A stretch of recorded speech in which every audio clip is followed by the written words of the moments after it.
Hey guys, thanks for tuning in. Today I'm going to show you how to replace your differential on your E90 BMW.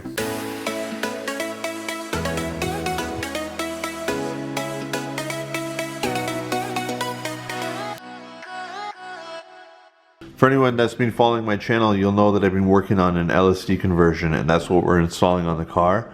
Before we go any further, I want to show you guys a demonstration. I have this wheel elevated off the ground slightly. The other wheel is firmly on the ground. We have the car in neutral. So with an open differential, when one side is on the ground and the other side is up in the air and the car is in neutral, it's as if both wheels are up in the air.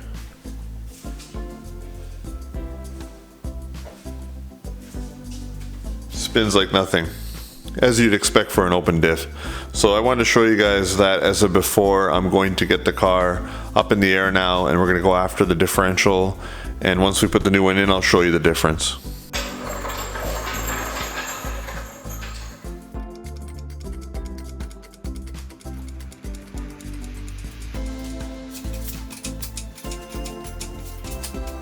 Okay, so we have the car safely supported on jack stands. Here will be another demonstration of how an open differential works. If I turn this wheel this way, the other wheel goes in the opposite direction. That's what an open differential does. We will verify that once we put the new differential in. They should both spin together once we put the new one in. So to be able to remove the drive shaft from the differential, we have to remove this 50 mil nut. As you can see, I bought a 2-inch open end tool here with a 1/2-inch drive to be able to loosen that up. So we're going to go after that first. So here's where that nut is, but we have to move this heat shield to be able to get access to it. It's a 10 mil.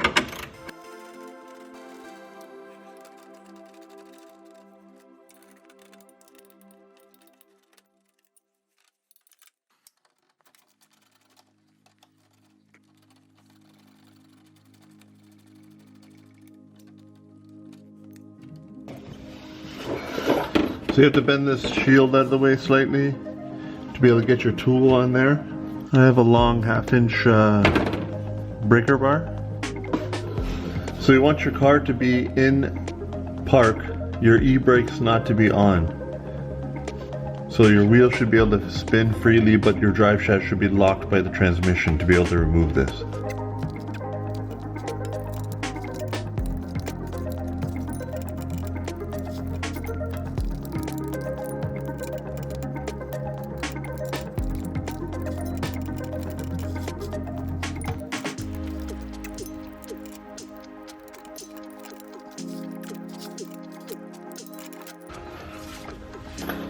As you can see, it takes some effort to get that off.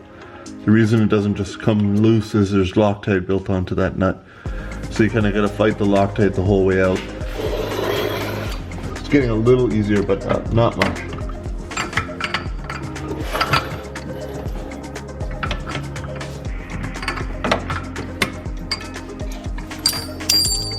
Alright, so we got that loosened up now. Now let's go after the axle bolts. So FYI, that's an E14, and I had to lock the e-brake to be able to remove that.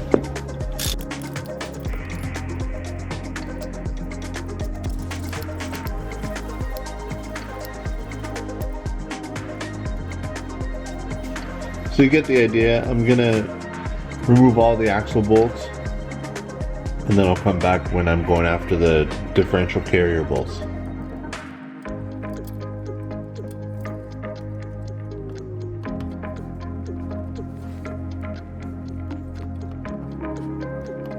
Okay, so I removed both axles. I'm going to go after this 21 mil bolt back here, and then there's a couple 18 mils up at the front. So we'll start back here.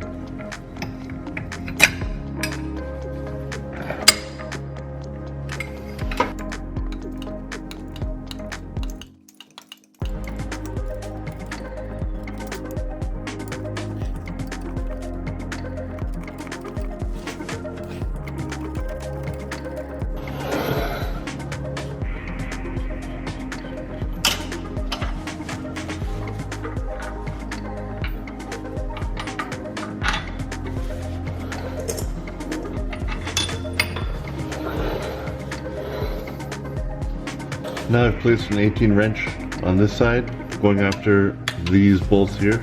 18 socket on this side.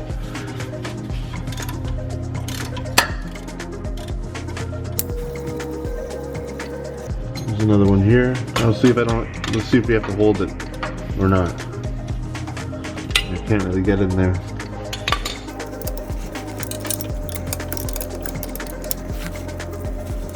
They're not very tight at all.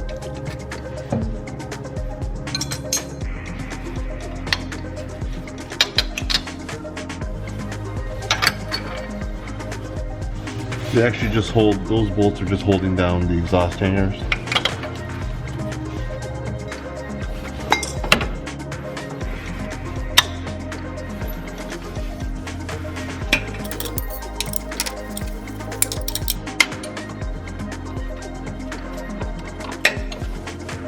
Okay, so those are coming out by hand now, and that's all that's really supporting it. It's just kind of being held up at the front, up here, by a little lip in the diff. So we got to think about supporting it now. I'm going to get a jack underneath it.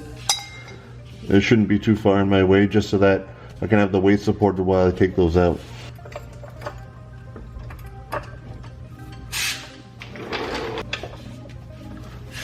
I'm trying to play with the weight balance on the jack to see if these will become a little easier to unscrew by hand. I think I got it right there. I'm in a southern climate, so it's probably a little easier for me. These threads are clean. You may not be able to do this just by hand if you have some rust on the end of the bolt, because it sticks through. Keep that in mind. You may want to spray them down with some penetrant.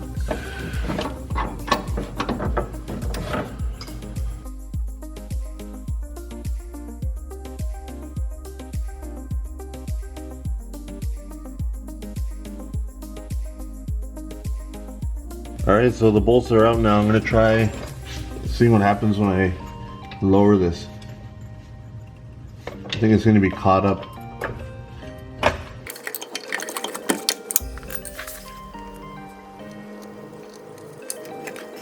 So if you look back there, the diff is going to come down with it. I mean the drive shaft.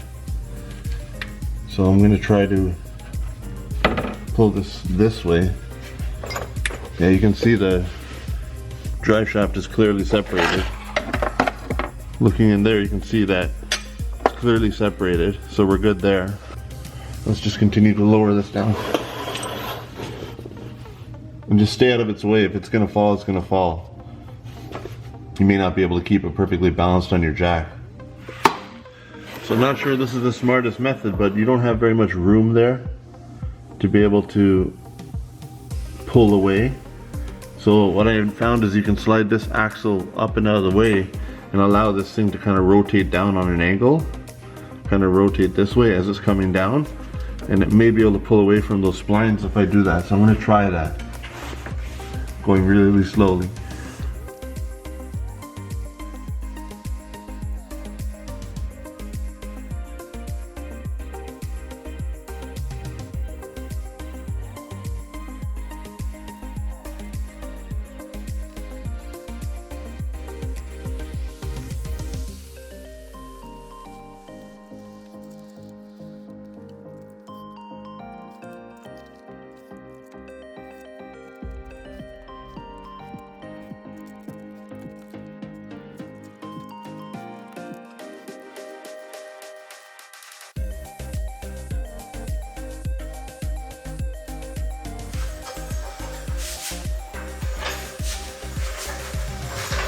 Okay, so here's my stock diff. I took it out.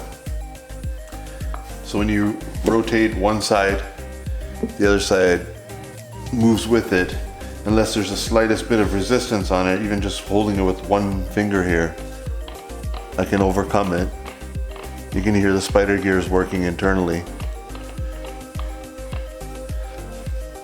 And then so basically, they're not tied together at all. So if in a perfect circumstance, both wheels will get equal grip and they'll turn together. As soon as one starts to get a little bit more grip, on these cars it tends to be the right side. So once one side starts to get more power, the other, it just goes nuts and just goes crazy, giving all the power to the wheel that is spinning and not the one that's gripping. Right over here, imagine this is on the road gripping. it just starts putting all the power to this one side. And then you get a one wheel peel and you lose traction and you lose stability. Your car can go sideways, you can fishtail, etc. So that's an open diff. You know, spin a little fast, like they'll spin together if you go slow. Spin a little fast and it doesn't even move this wheel. Look. Here's a reference for you. So you spin this one, slowly, they move together. Spin fast, and it just kind of mostly stays in place. So that's the limitation of an open differential. Now, same diff obviously, but we've put that kit in there. You spin one side and the other side spins with it. Try to hold that side, you can't even spin this side anymore. Impossible. They'll always go together. There's no way with my hands I could ever overcome this. If I put this in here and spin quickly, it's gonna instantly move with it. There's no way. These are not one piece right now. The only way you'll get any slip on this is if you are turning inside this thing. It's designed to allow some slip, so this one wheel, if one side of the car has grip, it will allow this to ever so slightly spin so that it can turn at different speeds and you get a limited amount of slip. That's why they call it an LSD, limited slip differential, to allow for you to be able to corner and not chirp and hop around, because you don't want these locked at all times. But 99% of the time when you're going in a straight line, they're going to be so tied together that the power will go evenly to the two wheels for the most part. So this is behaving exactly like an LSD or a limited slip. There's no way by hand I could ever hold that or not have them slip together off the car. If anybody ever wanted to do a conventional test to see, is this an LSD? It behaves exactly like an LSD. There's no difference anymore. They have the same tags on there. They're both 3.46. So this will go straight in place. It's the same exact differential, except I've converted this one. I'm not sure if I mentioned it in the previous clip, but I did lower my exhaust on the back. I dropped all the exhaust hangers just to allow for it to kind of move left and right, up and down, to be able to maneuver this and get it out of the way. So it was a little tricky to remove the diff without taking the drive shaft out, but I was able to do it. Now let's see if I can get it back in place.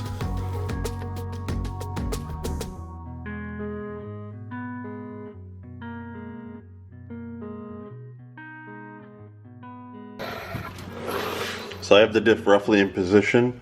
I'm going to put some bolts in on the axles just to kind of hold things in place, because I'm going to need to reposition my jack to be able to get the front lifted up, but it can be held up by the axles for now and not drop down. I got the front slid in by myself. It's a little tough when you're alone, but it's definitely doable. I'm going to use some blue medium strength Loctite to hold the bolts.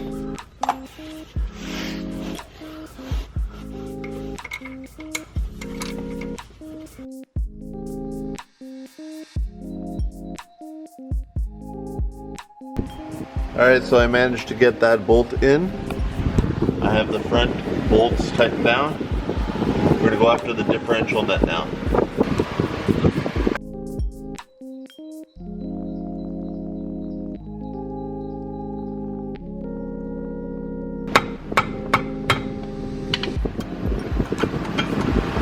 I'm going to do a quick time lapse of the final assembly and then we'll conclude once I'm lowering the car.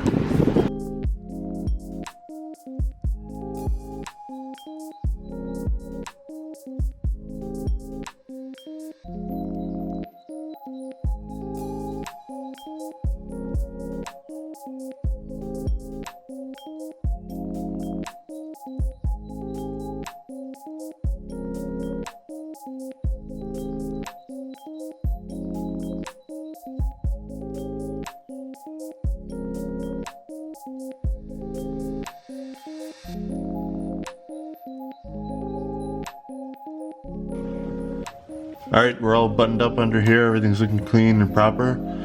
So I'm going to lower the car down. I'm just going to lower it onto one wheel now so I can show you what type of breakaway torque this wheel is going to have. I don't know if I can turn it by hand or not. If one wheel's touching the ground, it'd be interesting to see. But before I lower it, I'll show you that they spin together. Okay, so the car is in neutral. I'm turning the one wheel, and the other wheel moves with it.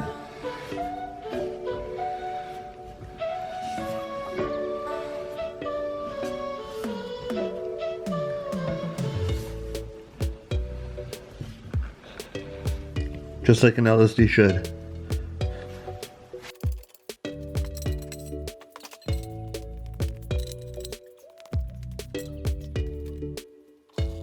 Okay, so right now one wheel's up in the air, one wheel's on the ground. Before, I was trying to turn it by hand. Doesn't really budge anymore because one wheel's on the ground. If I really put muscle into it, I can get some slip.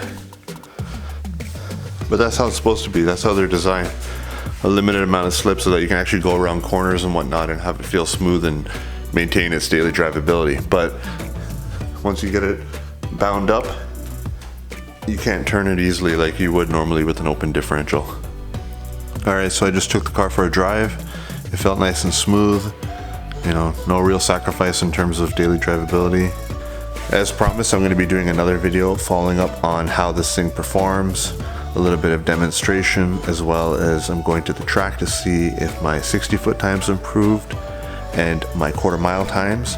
I'll let you know if there's any funny noises or issues to be aware of in terms of daily drivability, and I will definitely do a follow-up letting you guys know where you can buy one of these if you're interested. So thanks for watching. Consider subscribing for more content like this. I upload regularly.